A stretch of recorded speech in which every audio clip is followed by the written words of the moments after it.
이 와중에 아프리카행?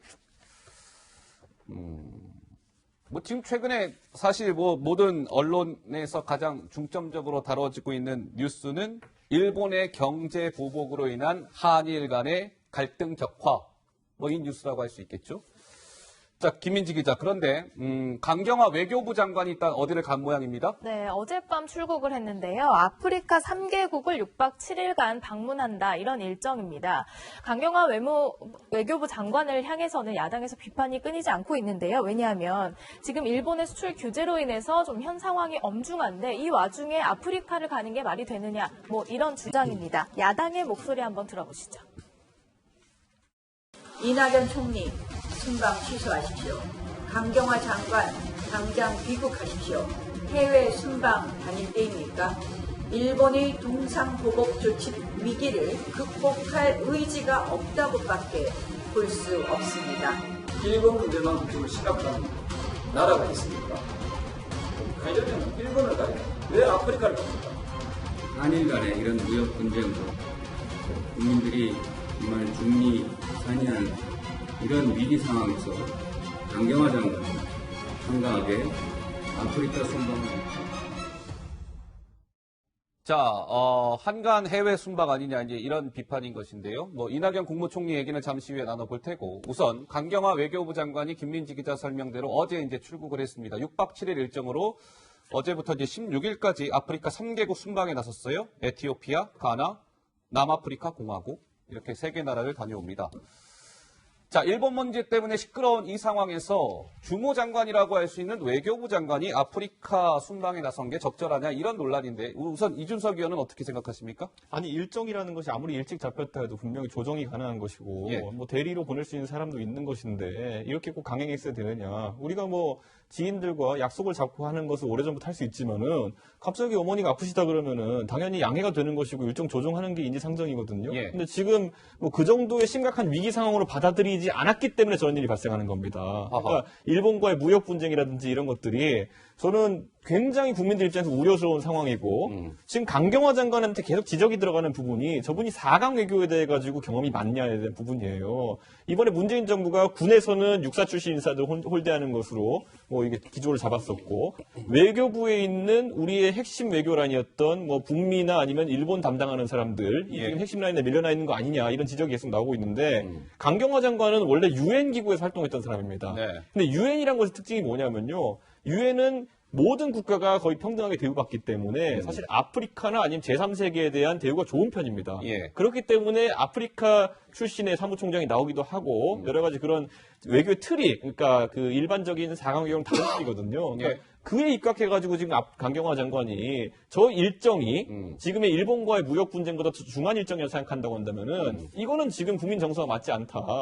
과거에도 보면 강경화 장관 같은 경우에는 아프리카 순방 일정 이런 것들에 있어가지고 사실 많은 분들 지적을 받았던 것이 이번에도 저 순방에서 무엇을 얻고자 가느냐라고 물었더니만은 아예 외교부에서 얘기한 게 뭐냐면은 뭐 북핵에 관한 협조를 구하겠다. 뭐 이런 것들인데 에티오피아 이런 나라들이 우리 뭐 6.25 때 참전도 했던 아주 우방국일 수는 있겠지만은 지금 북핵과 관련해 가지고 어떤 영향을 끼칠 수 있는지도 명확하지 않고 말 그대로 친교 방문에 가까운 것인데 지금 장관으로서 예를 들어 대북 문제나 대미 문제 같은 경우는 장관이 부재 중이라도 컨트롤 타워를 할 만한 분들이 있습니다. 네. 안보실이라든지 아니면은 뭐 통일부가 할 수 있거든요. 네. 대일 외교라는 거는 외교부 장관이 컨트롤 타워가 돼야 됩니다. 그런데 지금 이 상황에서 이석한다는 것 그리고 이석하는 이유 자체가 그렇게까지 시급해 보이지 않는다는 것 비판받을 수밖에 없죠. 알겠습니다. 자, 강경화 외교부 장관 이틀 전이었습니다. 국회 대정부 질문에 출석해서 이렇게 얘기한 바 있었죠. 그 목소리 잠깐 듣고 오시죠.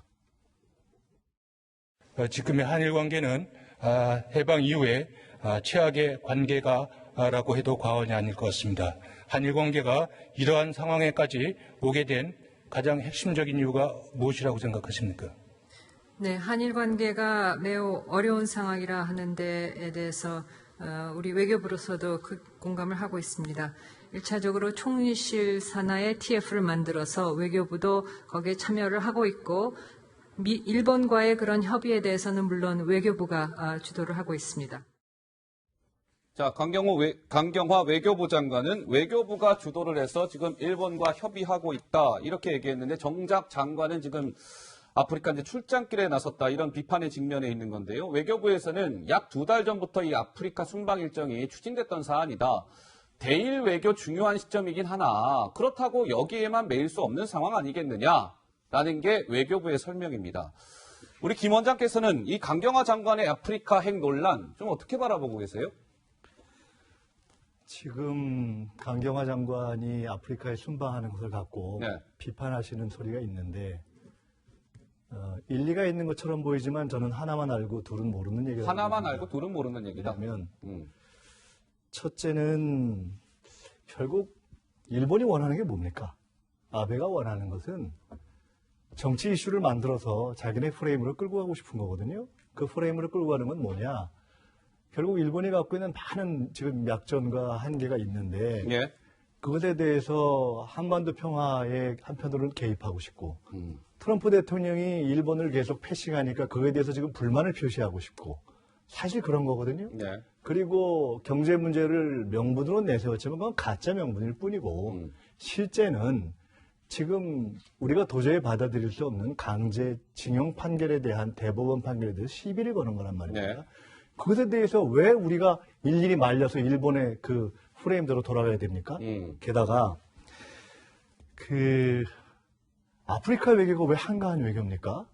그 지금 국가 간에 약속을 해서 몇 달 전에 정상적인 외교가 진행되는 것을 아프리카에 간다고 해서 그것들을 한가하게 본다? 그건 굉장히 구식 생각이죠. 구식 생각이다. 우리는 네. 우리 일을 하는 겁니다. 그리고 만약 정부가 대응을 안 하면 문제지만 예. 외교부 장관은 정부 전체 외교 라인의 한 일원입니다. 중요한 사람이지만 일원입니다. 미국을 대상으로 해서 우리가 할 외교는 예. 김현정 안보실 차장을 보냈지 않습니까? 미국으로. 예. 급파한 거죠. 일본에 대해서 지금 가야 할 때다? 가야 할 때 아닙니다. 정확하게 아베를 공격해야 될 때죠. 예. 그리고 국내에서 정리하고 그리고 다른 나라들에 대해서는 지금 문제가 있는 것에도 불구하고 우리가 쭉 여론을 만드는 것입니다. 예. 그래서 저런 얘기는 마치 굉장히 일리 있는 얘기 같지만 사실은 전혀 비본질적인 하나는 알고 얘기고요. 둘은 모르는 얘기다. 특히 이런 말씀. 예. 나경원 대표가 지금 한가하게 외교 뭐 아프리카 다닐 때냐? 저는 이렇게 얘기하고 싶습니다. 나경원 대표가 지금 한심하게 아베 편 들 때입니까? 하하.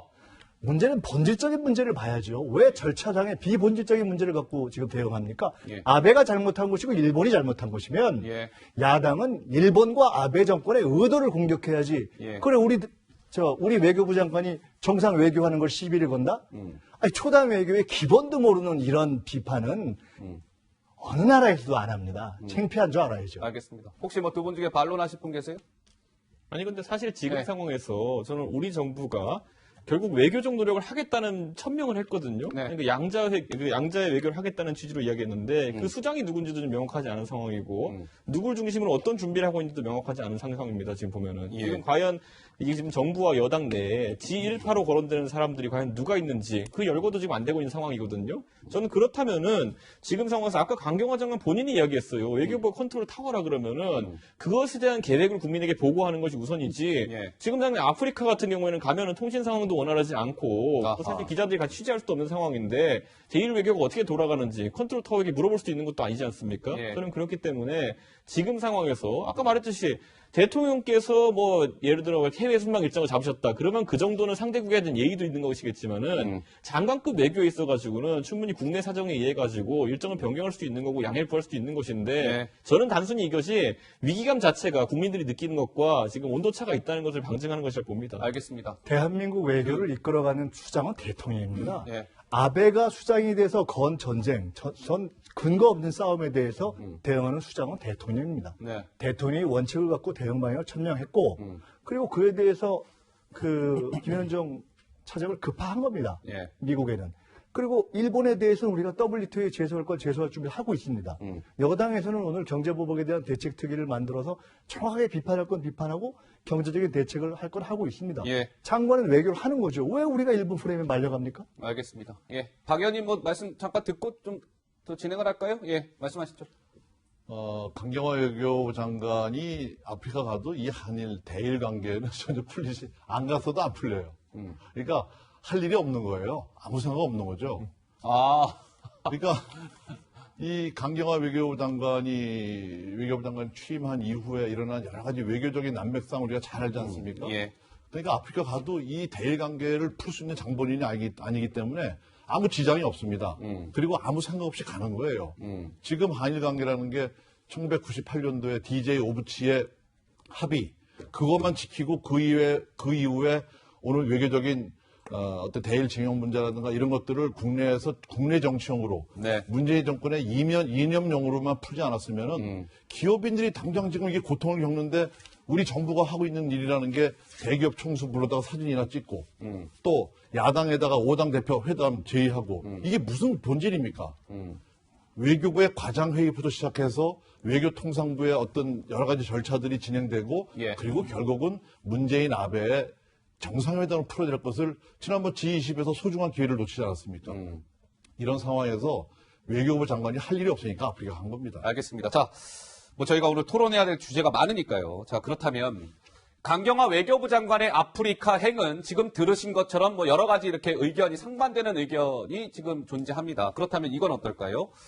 자, 김민지 기자, 그 강경화 외교부 장관에 이제 이어서 이낙연 국무총리도 이제 뭐 얼마 후에 뭐 순방 떠난다면서요? 네, 모레 출국을 합니다. 8박 10일 일정의 좀 다소 장기간 순방인데요. 방글라데시와 카타르 등 4개국 순방에 공식 나서는 겁니다. 그런데 논란이 되니까 이제 국무총리실에서 입장을 밝혔는데요. 연초부터 기획된 순방이고 이 일본의 문제에 대해서는 해외 순방 중에도 계속 보고받고 대처할 것이다. 이런 입장을 밝혔습니다. 그리고 또한 하나 강조한 것은 카타르는 320억 달러짜리 규모의 프로젝트 수주 지원에 나서는 경제 외교다 이런 점을 좀 강조했는데요. 어쨌든 일정 취소 없이 출국할 방침이라서 야당의 공세는 조금 더 커질 것 같습니다.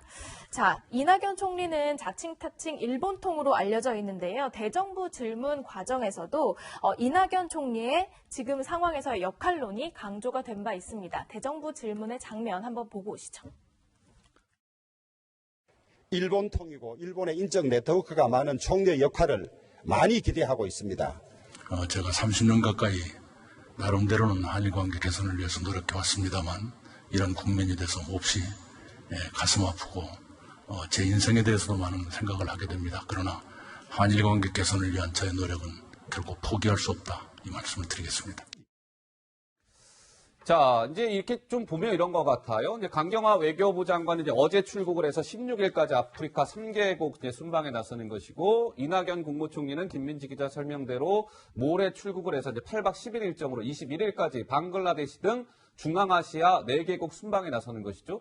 날짜로 좀 따져보니까 14, 15일 같은 경우는 총리와 외교부 장관이 이제 공석이 되는 그런 상황인데, 글쎄 어떻습니까? 이준석 의원. 이건 역시도 아까 그러면 이준석 의원의 그 주장, 연장선상대로 좀 문제가 있다라고 보시는 겁니까? 어떻습니까? 저는 지금 정부에서 그러니까 관에서 할 수 있는 역할이 무엇인지 대해서 국민들에게 충분한 어쨌든 신뢰를 줘야 되는데 그것이 안 되고 지금 보면은 주요한 인사들 같은 경우에는 결국 밖으로 나가고 있고 예를 들어 그럼 당 내에서 여당에서 그러면은 여기 관련 특위를 하고 담당하고 있는 최재성 의원 같은 경우에는 뭐 갑자기 의병을 하자 뭐 이런 거 하고 있거든요 보면은. 네. 근데 의병이라는 게 뭡니까? 임진왜란 때도 보면은 관군이 무너져가지고 더 이상 이제 뭐 할 수 있는 게 없으니까.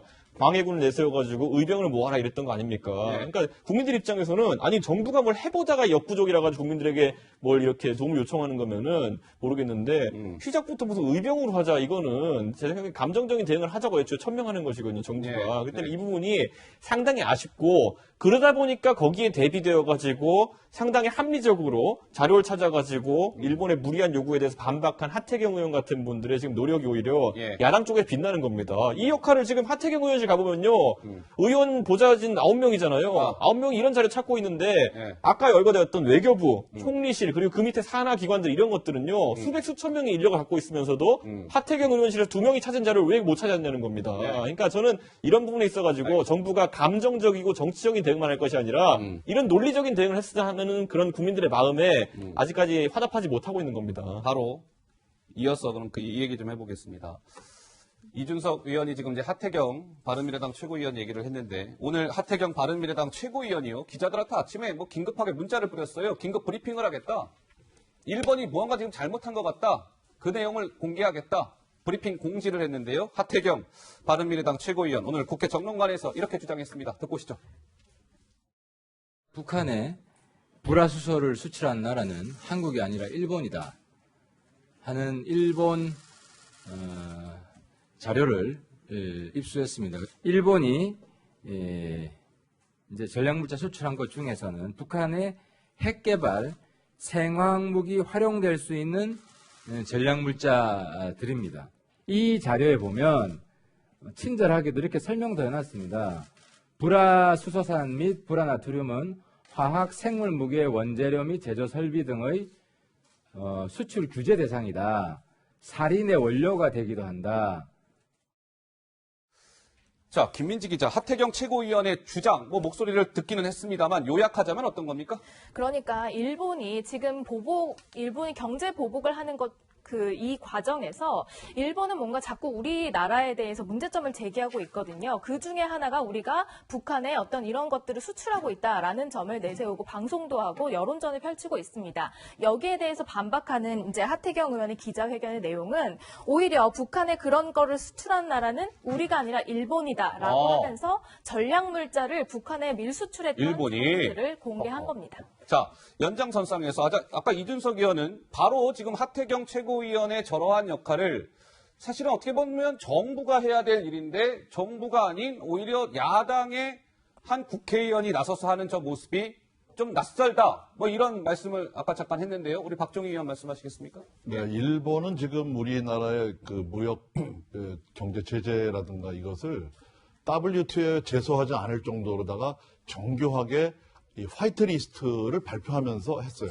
네. 그런데 이 일본의 통산성에서 발표한 게 뭐냐면 한국에서 이렇게 무기라든가 생화학 물질을 수출하는 그런 자료를 인용한 것이 우리나라 산업통상부에서 이 수출 금지 분목으로 해서 이것을 적발한 자료를 가지고 얘기를 했거든요. 예. 그러니까 정부가 엉뚱한 짓을 한 거예요. 그런데 하태경 의원이 저걸 찾아낸 겁니다. 일본도 저걸 수출하고 있다 이런 얘기를 한 거죠. 예. 그러니까 이런 통상의 문제를 통상으로 해결하지 않고 이 지금 문재인 정부에서는 이를 헝클어 놓은 게 2년 문제와 그다음에 2017년에 그 UN 안보리 한미일 업무 오찬 때 문재인 대통령이 그런 얘기를 했어요. 미국은 우방이지만 일본은 우리의 우방이 아니다라는 얘기를 했습니다.